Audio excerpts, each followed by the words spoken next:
Some of the top motocross riders on the continent will be challenging a tough indoor track here at the Saddle Dome. As well, we'll be seeing action in the Radical Jump competition and the Nissan Celebrity 4x4 Challenge.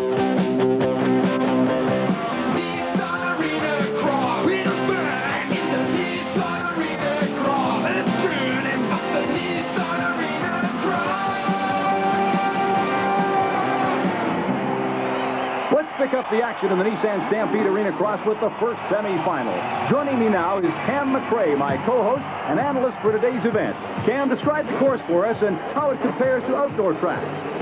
It's a lot different from an outdoor course. This is not the great outdoors. This is all the action distilled right onto the field of a major sports arena.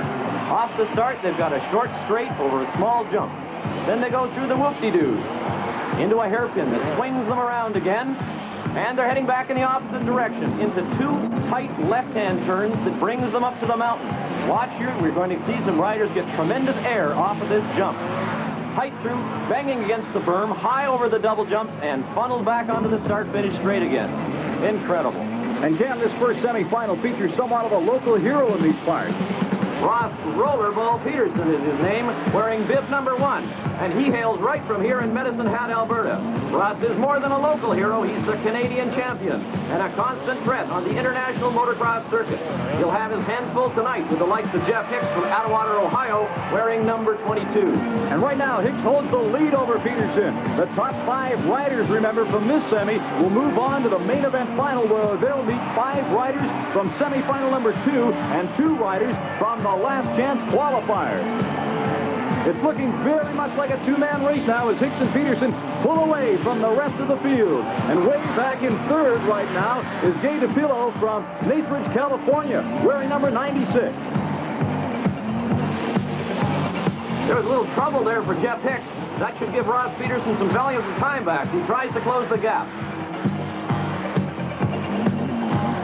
Hicks and Peterson now lapping one of the slower riders here in the hairpin turn. In fact, it looks as if Bernard Arnault from Laval, Quebec's having mechanical problems.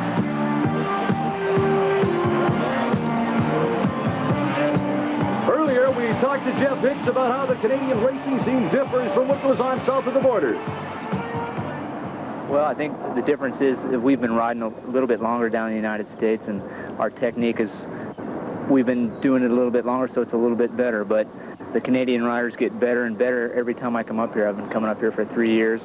I like to come up here. The racing's competitive, and it's a good time. I enjoy it. Right now, Jeff Hicks enjoys a comfortable lead in this first semifinal as he laps yet another rider, number 51, Troy Erler from Lethbridge, Alberta. Ross Peterson remains in second place, and Cam, as we mentioned before, the top 5 riders move into the final. Could Peterson be content to stay in second place? I think if for no other reason, he'd like to do the best he can in front of the fans here in Calgary. But he's certainly not going to risk an injury or a mechanical failure that would keep him out of the final. Well, right now it doesn't matter a whole lot because Jeff Hicks is keeping a safe margin for victory here. He's just not taking any chances. Nope.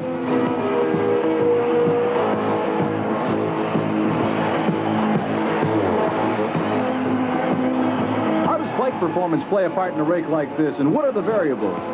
Well, in a very tight course like this, you have to have front shock absorbers and tuning on a bike that's just perfect. The bike and the rider are a unit. If the front shocks and the rider's knees don't work together, you're not going to get around quickly. Acceleration, of course, is bound to be a part in a race like this. The engines in a track like this have to have a lot of low-end torque. This is not a high-speed course. You've got to be able to squirt out of the corners, make those passes when you can. As soon as you come down out of the air onto the track, the power has to be on.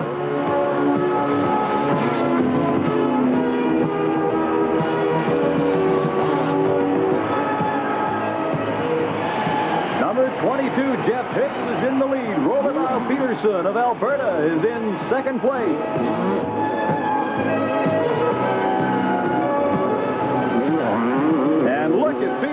fly. Really entertaining this hometown crowd. There's the winner, Jeff Hicks of Ohio. Peterson of Canada's in second. They'll both qualify for the finals. Remember, in addition to the bike action here, we'll be seeing the Nissan Celebrity 4x4 Challenge and the Radical Jump Competition. Both events promise to be a lot of fun, so don't go away, because the Nissan Stampede Arena Cross will continue in a moment. Allows the competitor to show off their creative side. It's called the Radical Jump Contest, and to show us how it's done, it's the first contestant, Bernard Arnault from Quebec. The object is to take one jump off the mountain and literally show off to the crowd and the judges before landing. And that brings up Jeff Hicks, the winner of the first semifinal. The riders have an awful lot of fun with this. They practice this when they're out practicing for racing, and it's one way to let off a little steam, have some fun, get as radical as they can in the air. Here comes Ross Peterson. And watch his performance up and over.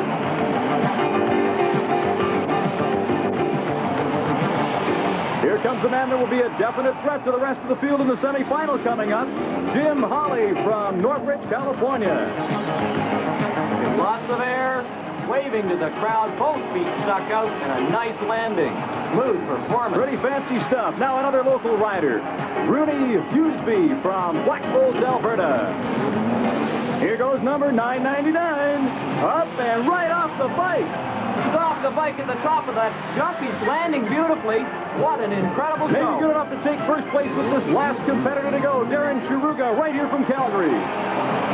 Look out! Oh, he's off the bike and right into the hay bales. Oh, he's okay, though, and look at him. He lets the fans know it. Let's take a second look at that one, Cam. What a fall.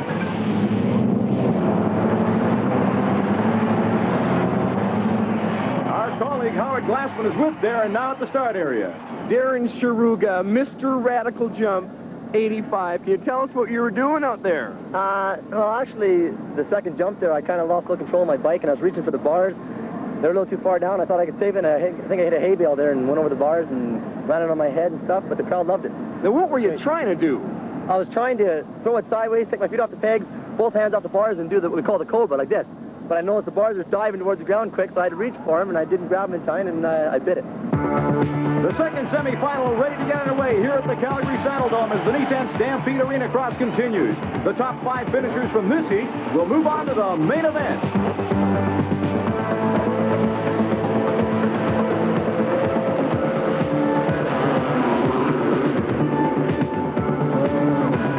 Leaning into the first corner and taking the early lead, Darren Chiruga of Calgary, and that has this crowd excited. But right behind Darren is number 24, Jim Hollywood Hawley, and he'll be trying to take that lead the first chance he gets.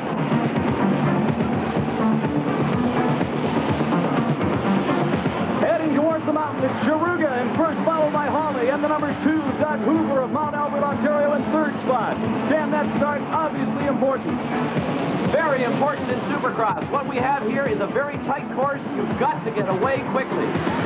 Hawley breathing down Chiruga's neck now as they cross over that choppy section where things will slow down a little bit.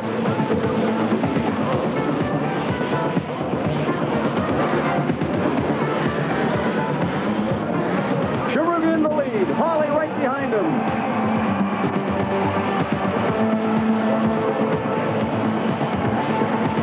Looks like a little trouble there for Chiruga. And this is just about even now. And Hawley pulling up in the left. But he can't get by him at this point. Here comes Hawley again, and he's in front. Chiruga on the inside, back in lead. Chiruga's right on his tail as they come across the whoops. Chiruga certainly not out of this. Darren's a tough competitor, and earlier we talked to him about the physical punishment of motocross. Well, after a race, you feel totally exhausted, totally. But most people don't realize how hard it is, actually. You got to, train very, very hard. It's just trying to hang on to the bike, control it, and the complete pounding all the time, lap after lap, and there's no time to rest. Not like hockey or anything where you get a few minutes to rest. It's just 100% the whole time, and it's really, really demanding. And right now, Darren Chiruga is watching the back of Jim Hollywood Hawley as Hawley is running away with this race. A strong lead built up over the rest of the field. Giving his 100% indeed, Darren Chiruga is trying, but Jim Hawley is definitely going to take this one.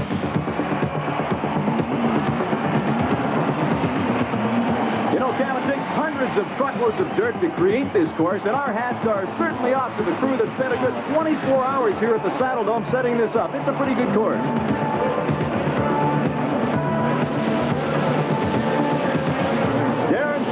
Still in second spot. And Cam, earlier we heard Jeff Hicks talk about the steady improvement of the Canadian riders, and I think events like this one certainly encourage their development as competitive racers. And one of the riders who really presses the Canadians is Jim Hollywood Holly. And how does a kid from California get into a sport like this? Well, basically, I played baseball and football, but that was more of a team effort, and if some guy was screwing up and only putting out 80%, you lost because of him. Basically, this here's individuality. It's just you and the bike, and you only have one person to answer for, and that's you.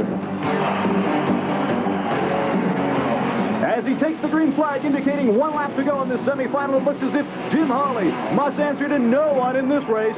He knows this one is in the bag, and it looks like he'll take it a little easier now and save himself and the bike for the final.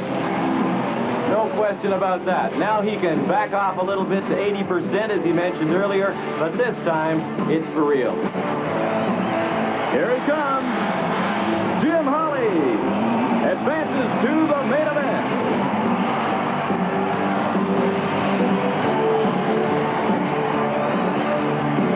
We'll return with the Nissan 4x4 Celebrity Challenge from the Saddle Dome in Calgary after these words. Well, that's a tough one. Like you say, it's a 20-lap main. If I get a good start, I think I'll win it. All my chances are as good as theirs.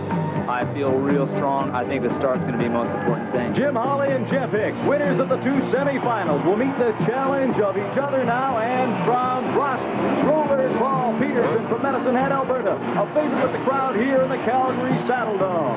Cam, what kind of start do you expect here? I think Holly and Hicks felt it. It's going to be hammered down as soon as the flag drops. That gate is going to go, and they are just going to fly. We're ready, and they're off. Funneling into the series of bumps. Kevin Moore, number 53 from Sarnia, Ontario, followed by Hicks, Holly, and Peterson in that order. Holly on the outside now in the very next turn, and has moved in a second behind Kevin Moore. So it appears that Holly wants to break out early. And Peterson, just going by, is right up there as well. Let's look for Holly. He's still in there, going around that turn, but look at Peterson. And how about Moore, number 53? He wasn't expected to be with the leaders. Now he's falling back a little bit. Holly's in front, number 24. Hicks, number 22, is right in there as well as Moore drops back, and Peterson is in 4th position, but riding very, very quickly. Hollywood Holly, number 24. There's Kevin Moore, 53. Up and over. Look at the height attained by Hollywood Holly. He's out in front, going for the championship. And Peterson still back in 4th position, obviously having some difficulty.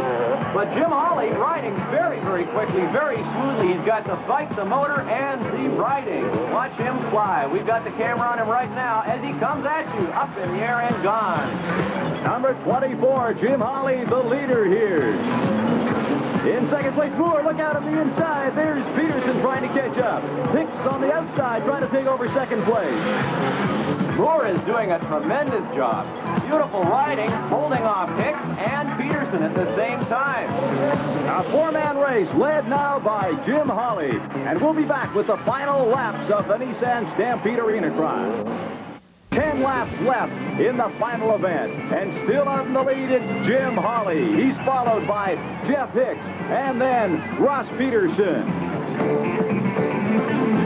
Now Peterson has taken over second place. Earlier we talked to Ross about the difficulty in doing what he has just done in the indoor track. The differences are the indoors much tighter, and it's a man-made track, and outdoor tracks are much faster, wider, easier to pass on, and generally over natural terrain. Inside here, one mistake can cost you the whole race, whereas outdoors you have a little more time and chance to make up for it. Jim Holly has now approached the back of the pack as he begins to lap the slower members of the field. And Cam, how will that spread out field affect Peterson's ability to move up and catch Holly? It's much more difficult. He's got to take each pass at its time. It takes time to get around. He's got to thread the needle and move as quickly as possible. Ross Peterson with a major task ahead of him now. He has the number 1 on his bib. That signifies he is the defending Canadian champion. He's trying to catch number 24, Jim Hawley, and fight off the impending battle of Jeff Hicks in number 22 right behind him. 24 is the leader, Jim Hawley. Now, look at how much difference. There comes Peterson, and Hicks right behind him.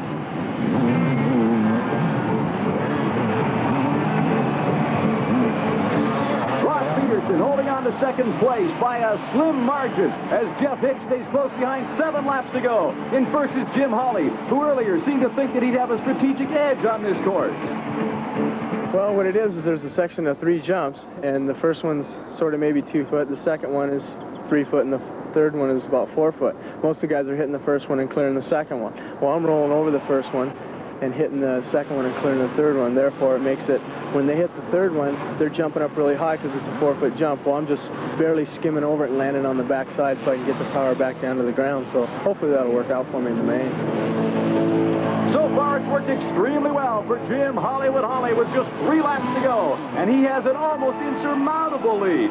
Cam, with a lead like that, I think that pacing could be a problem.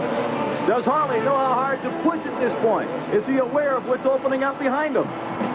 His pit crew will be giving him some signals, but consistency is the answer. And most of these riders work at it. He's gotten out there and he's got his rhythm down. He's going to stay with it right to the end. 2 laps to go now as number 24, Jim Hawley, trying to win the title here at the Nissan Arena Cross. The Californian leading the Canadian. There's Ross Peterson, number 1, in second place right now, but too far back to make much of a charge in the late stages here. A spin over for Jim Hollywood Hawley. 1 lap left to go now as he comes up over the mountain. The crowd roaring here at the Olympic Saddle Dome. He just has to stay out of trouble, signifying to the people in the corner that he's got this 1/8. Here he comes, number 24, Jim Hollywood Hawley. And the arm goes up as he comes up bent over. And to the finish line, there it is. Jim Hawley takes the main event in the Nissan Arena Cross. Ross Peterson takes second place with a flourish. And the crowd loves the show that this Alberta boy put on here today. And so to recap, the Nissan Celebrity 4x4 Challenge Trophy goes to Mike Rogers, John Davidson, and Danny Guerra as the hockey players defeat the Cowboys. And in the Arena Cross main event, the winner is Jim Hawley of Northridge, California. For Cam McRae and Howard Glassman, this is Peter Young saying good afternoon from the Calgary Saddle Dome.